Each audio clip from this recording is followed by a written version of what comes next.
आप सभी दर्शकों का ज्योतिष सरोवर में हार्दिक स्वागत है। हमारी आज की वीडियो में चर्चा होगी कि जन्म कुंडली का वह कौन सा योग है जो आईएएस बनाता है या प्रशासनिक अधिकारी बनाता है। आईएएस यानी इंडियन एडमिनिस्ट्रेटिव सर्विस और स्टेट सर्विसेज में भी प्रशासनिक सेवा में चयन किन ग्रह योगों की वजह से होता है। साथ ही हमारे आज की इस वीडियो में एक दर्शक के प्रश्न का भी उत्तर दिया जाएगा।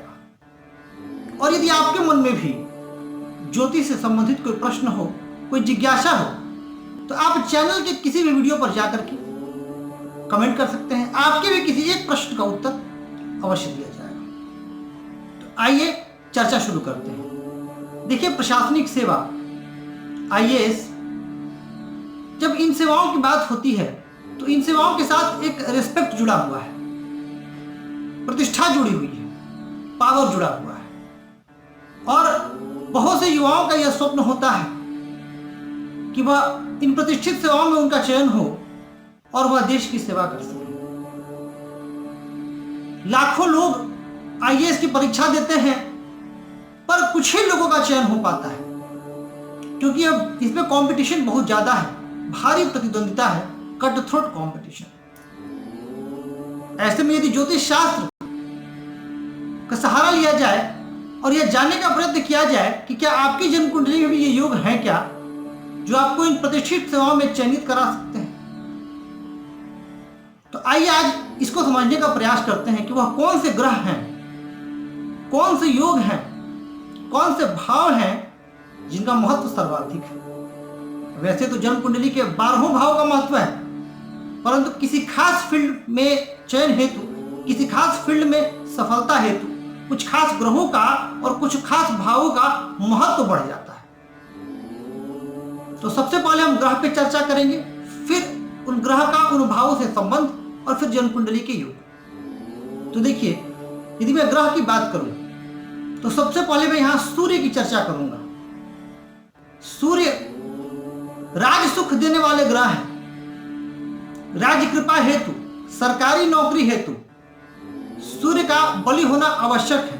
और यहां तो सरकारी नौकरी में भी सर्वाधिक प्रतिष्ठित सरकारी सेवा की बात हो रही है, तो यहां सूर्य का बल देखना अनिवार्य हो जाएगा, क्योंकि सूर्य राज्य कृपा, मान सम्मान, पद प्रतिष्ठा, यश, कीर्ति देने वाले ग्रह हैं। और यदि ये जन्म कुंडली में बलि अवस्था में हुए तो संभावना बढ़ जाती है। फिर बात आती है चंद्रमा की। चंद्रमा भी राजसी ग्रह हैं और चंद्रमा मन के कारक हैं, क्योंकि आईएएस में सफल होने के लिए मन पर नियंत्रण बहुत जरूरी है।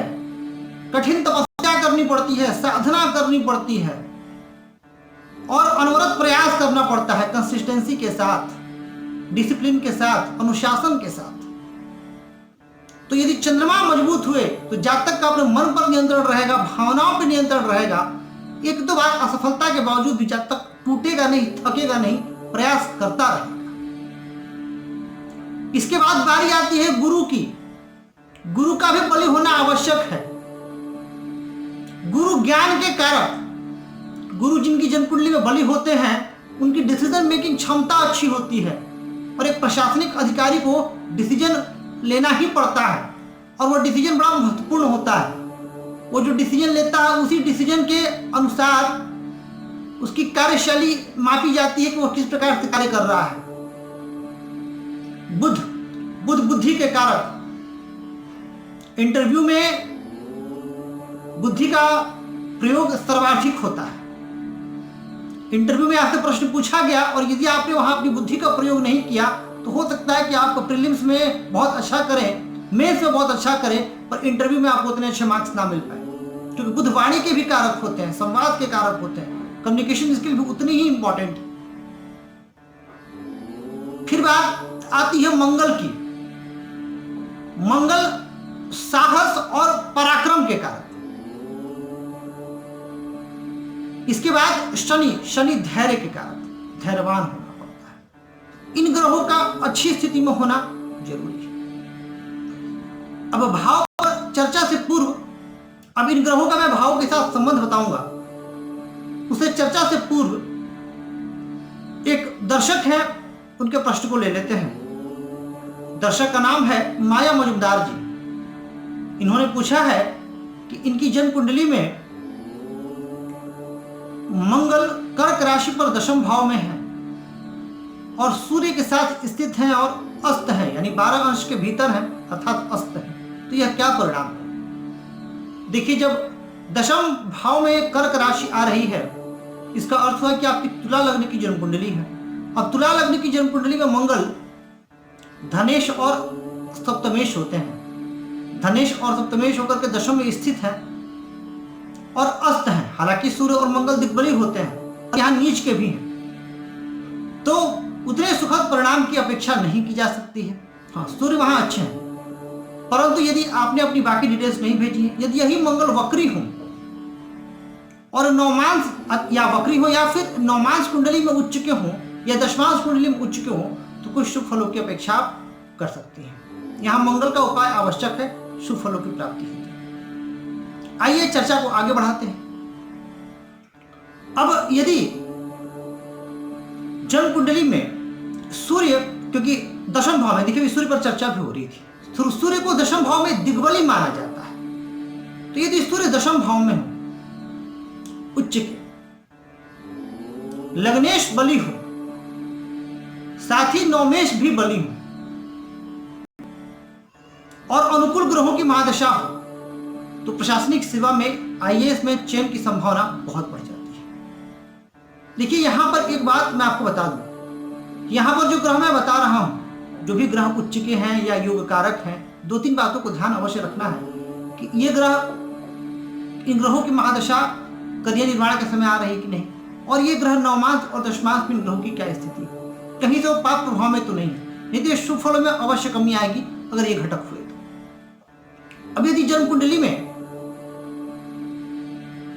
लग्नेश स्वगृही हो और दशमेश भी स्वगृही हो, स्वगृही का अर्थ हुआ कि अपने ही भाव में स्थित हो, लग्नेश लग्न में ही हो, दशमेश दशम भाव में ही हो, और सूर्य और गुरु बली हो, तो भी आईएएस में चयन की संभावना बढ़ जाती है। जन्म कुंडली में नवमेश नवम भाव में हो और दशमेश दशम भाव में हो। नवमेश यानी नवे भाव के स्वामी नवम में ही स्थित हो और दशम भाव के स्वामी दशम में ही स्थित हो, तो भी जातक के आईएएस में जाने की संभावना बनती है। जन्म कुंडली में नवमेश और दशमेश का परिवर्तन हो जाए, यह भी एक राजयोग है। क्योंकि देखिए, आईएएस बनने के लिए या उच्च प्रशासनिक अधिकारी बनने के लिए जन्म कुंडली में राजयोग का होना जरूरी हो जाएगा, क्योंकि एक प्रकार से ये राजयोग ही है जो आपको इतने उच्च पद पर पहुंचाते हैं। तो नवमेश का नवम भाव में होना और दशमेश का हमने चर्चा कर लिया। अब यदि नवमेश और दशमेश यदि एक साथ दशम भाव में स्थित हो जाए, तो भी यह योग बनता है। ठीक उसी प्रकार यदि नवमेश और दशमेश यदि नवम भाव में भी स्थित हो जाए, तो भी यह योग बनता है। नवम भाव के स्वामी और दशम भाव के स्वामी में राशि परिवर्तन हो, यानी नवम भाव के स्वामी दशम में स्थित हो जाए और दशम भाव के स्वामी नवम भाव में स्थित हो जाए, तो भी जातक के प्रशासनिक सेवा में जाने की संभावना बढ़ती है। जन्म कुंडली का पंचम भाव एक महत्वपूर्ण भूमिका निभाता है, क्योंकि पंचम भाव बुद्धि का भाव है, पंचम भाव विद्या का भाव है। पंचम भाव से हम यह भी देखते हैं कि हम कितने हाजिर जवाब हैं। यदि पंचमेश दशम में स्थित हो जाए और दशमेश पंचम में स्थित हो जाए, इसका अर्थ यह हुआ कि पंचम भाव के स्वामी और दशम भाव के स्वामी में स्थान परिवर्तन हो रहा है, तो भी जातक आईएएस बनता है। यदि पंचमेश और दशमेश एक साथ दशम में स्थित हो और लग्नेश बली हो, तो भी आईएएस बनने की संभावना बहुत ज्यादा होती है। जन्म कुंडली का चतुर्थ भाव बहुत ही महत्वपूर्ण भूमिका निभाता है। यदि चतुर्थ भाव और दशम भाव में स्थान परिवर्तन हो या चतुर्थ भाव और नवम भाव में स्थान परिवर्तन हो, तो भी जातक के इस सेवा में जाने की संभावना बहुत हद तक बढ़ जाती है। जन्म कुंडली में यदि 3 या 4 ग्रह उच्च के हों और करियर निर्माण के समय उनकी महादशा आ जाए, तब जातक की इस सेवा में जाने की संभावना बहुत बढ़ जाती है। अब स्वाभाविक सी बात है कि 3 या 4 ग्रह उच्च के होंगे तो अच्छा फल देंगे, और इनमें सूर्य का होना जरूरी है। अब यहां पर आपने अपनी जन्म कुंडली देखी और आपने देखा कि 3 और 4 ग्रह उच्च के हैं, फिर भी आपका चयन नहीं हो पा रहा है या आपका जीवन स्तर साधारण है, तब यहां पर रोल हो जाता है नवमांस कुंडली का। और समझिएगा क्यों। क्योंकि अगर जन्म कुंडली को मैं समझाने के बता रहा हूं कि मान लेते हैं कि जन्म कुंडली आपका शरीर है, तो शरीर के जो अंदर की चीजें हैं वह नवमांस है, यानी वो एक्सरे है।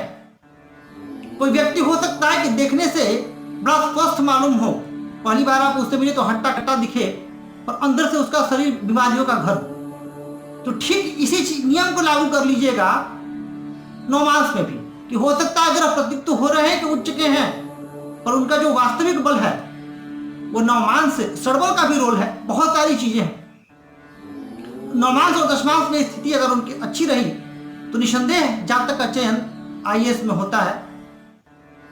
और अब आईएएस में चयन के बाद भी यदि अनुकूल ग्रहों की दशा आती रही तो जातक के जीवन में प्रमोशन होता रहता है, उसके कार्य को मान्यता मिलती है। क्योंकि कई आईएएस होते हैं जो सुर्खियों में बने रहते हैं अपने कार्यों की वजह से, और कई आईएएस ऐसे भी होते हैं जो आते हैं और उनका ट्रांसफर हो जाता है, किसी को पता नहीं चलता।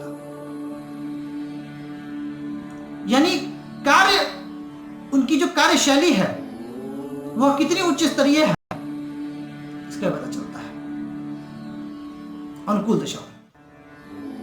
अब यदि जन्म कुंडली में लग्नेश लग्न में हो, तृतीय भाव में उच्च के ग्रह बैठे हों, दशम भाव में स्वगृही ग्रह बैठे हों और लाभ स्थान बनी हो, तो भी इस योग की संभावना बनती है। लग्नेश और दशमेश का संबंध भी एक उत्तम कोटि के राजयोग को जन्म देता है। यदि लग्नेश और दशमेश एक साथ लग्न में स्थित हो जाएं या एक साथ दशम में स्थित हो जाएं, तो भी जातक आईएएस जैसे प्रतिष्ठित सेवा में जाता है और खूब नाम कमाता है। तो ये कुछ विशेष योग थे। इसके अतिरिक्त छठा भाव कंपटीशन का भाव होता है। छठे भाव का मजबूत होना आवश्यक है, क्योंकि आईएएस बनने के लिए नेचर कॉम्पिटिटिव होना चाहिए और व्यक्ति में एक जुझारूपन होना चाहिए, क्योंकि वह जुझारूपन नहीं होगा तो सफल नहीं हो पाएगा, क्योंकि तो मेहनत की आवश्यकता बहुत ज्यादा होती है। तो छठा भाव इसमें महत्वपूर्ण भूमिका निभाता है। लाभ स्थान महत्वपूर्ण इसलिए कि कर्म का लाभ है वो।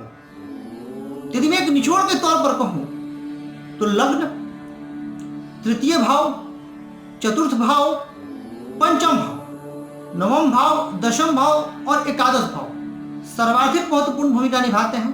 और छठे भाव का महत्व इसलिए क्योंकि छठा भाव कॉम्पिटिटिवनेस को दर्शाता है, प्रतिद्वंदिता को दर्शाता है। इसके अतिरिक्त यदि लग्न कुंडली में ग्रह अपनी मित्र राशि में हो, परंतु दशमांश कुंडली में और नवमांश कुंडली में अपनी उच्च राशि में हो और कम से कम 3 से 4 ग्रह, तो भी ऐसे जातक इस सेवा में जाते हैं और खूब नाम कमाते हैं। तो ये कुछ चुनिंदा योग थे जो अधिकांश आईएएस की जन्म कुंडली में पाए गए हैं। और यदि ये योग हों और इन योगों में जो ग्रह शामिल हैं उनकी महादशा अनुकूल समय पर आ जाए, तो निश्चित रूप से निसंदेह जातक का चयन आईएएस जैसी प्रतिष्ठित सेवा में होता है, या फिर स्टेट सर्विसेज में उसे प्रशासनिक सेवा में अच्छा पद मिलता है। तो आप अपनी जन्म कुंडली देखें, और यदि आपकी जन्म कुंडली में योग है तो आप निश्चिंत हो जाए, पूरे मनोयोग से मेहनत में जुटे रहें, कर्म करते रहें। एक ना एक दिन आपका भी चयन इस सेवा में होगा और आप अपने जीवन में खूब तरक्की को प्राप्त करेंगे। तो प्रिय दर्शकों, ये था आज का कार्यक्रम जहां हमने चर्चा की कि कौन से ग्रह योग आईएएस बनाते हैं। साथ ही आप लोग से कहना चाहूंगा कि इस वीडियो को, चैनल को खूब लाइक करें, सब्सक्राइब करें और शेयर करें, ताकि जो ज्योतिष का ज्ञान है वह बढ़ता रहे, फैलता रहे और लोगों के मन में कोई कंफ्यूजन ना रहे, कोई संदेह ना रहे ज्योतिष शास्त्र की सत्यता पर। आज के लिए बस इतना ही। नमस्कार।